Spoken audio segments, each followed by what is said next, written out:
Hello, my name is Christian Thornton. I'm a sophomore psych major from San Diego, California, and this is my RA application. Question 1. Why are you interested in the RA position? So, 1, I want to be a role model on campus. I want to be someone who leads by example and models what a good student should be. Also, I want to improve my leadership on campus so that in my future career, I can already have the practice and experience needed to be a leader wherever I go. And then most importantly, I want to be a servant to other students. I want to be able to show love and serve them just as Christ has loved me and served me. What hard skills and personality traits do you think will be assets to your residents in this role? As far as hard skills, I am EMT and CPR certified. I have knowledge, skills, and abilities that are in line with the scope of practice for what EMTs should know and be able to do. This will be an asset because if there is any danger or any life-threatening situation, I can handle it. Anywhere from small bleeds to faintings, chokings, anything like that, I will be able to be an asset before 911 gets there. Some personality traits that I have are being friendly and easy to talk to, trustable, witty, respectable, flexible, and directed. Question 3.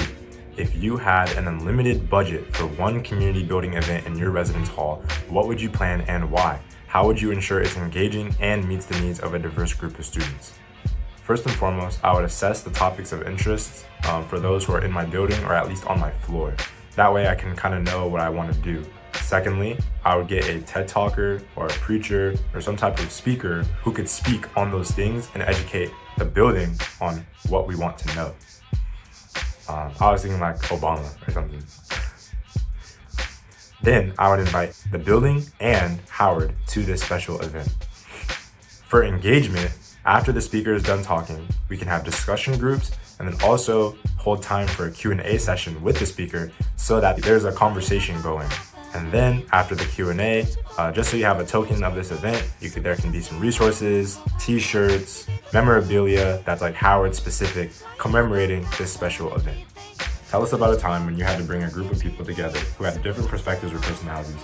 How did you foster a sense of community and resolve any conflicts? I remember when I was an intern for San Diego City Fire, about once a month we would have quarterly drills where a bunch of people from different engines and groups would get together so that we can do one common drill. Now, there's a lot of personalities there for sure.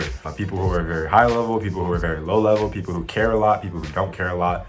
One way that I always brought people together was just to remind people of our common goal and also our common principles, that what we want to achieve and what we also currently value, and then also the way to get there. Especially in times we'd have to be cleaning up and nobody really wanted to be cleaning up. Also, one thing is we were supposed to run everywhere that we go, even if no one was looking. Doing that, we're just reminding people of where we are and where we want to be, like being men of integrity. I always try to use encouraging words, especially in those times, long days after we're tired. It's just annoying when you're overly critical or trying to demand and boss somebody around. And so I really was cognizant of my words. I tried to really use language that was good for building people up instead of tearing people down. Imagine a resident comes to you late at night, visibly upset and expressing thoughts of leaving school due to personal struggles. How would you handle this situation while ensuring their well-being and following appropriate protocols?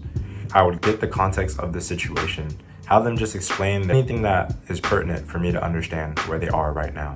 And at that point, I just listen. Be a good friend. I'm always looking to be upbuilding, always using language that is good and nothing that would just put any unnecessary judgment on them. Maybe offer a suggestion depending on your closeness of your relationship and how well you know each other. I would make sure to refer them to someone who is qualified to help them with their struggle as well. We would just talk for as long as we need to talk, and I would just offer another meeting, maybe at a better time. When it's a better time, they might be thinking a little more clearly. As an RA, you will interact with residents from different backgrounds, cultures, and identities. How would you create an inclusive and welcoming environment where all students feel valued and heard? For me, I'm just gonna be me. I'm gonna lean into my natural friendliness and my natural curiosity. As far as creating an inclusive and welcoming environment where people feel safe and heard, I like the idea of the therapeutic word versus the therapeutic action. It's an old saying that actions speak louder than words. So in this way, I would demonstrate my love for my residents in a way that there would never be a question or a doubt about my love for them. Romans 12:10, be devoted to one another in love. Honor one another above yourselves. And none of that is easy at all.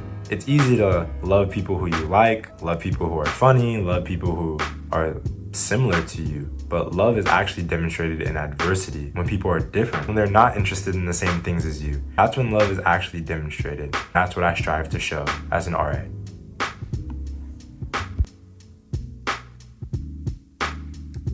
I hope you enjoyed the video, and I also hope that you consider me to be an RA next semester. God bless.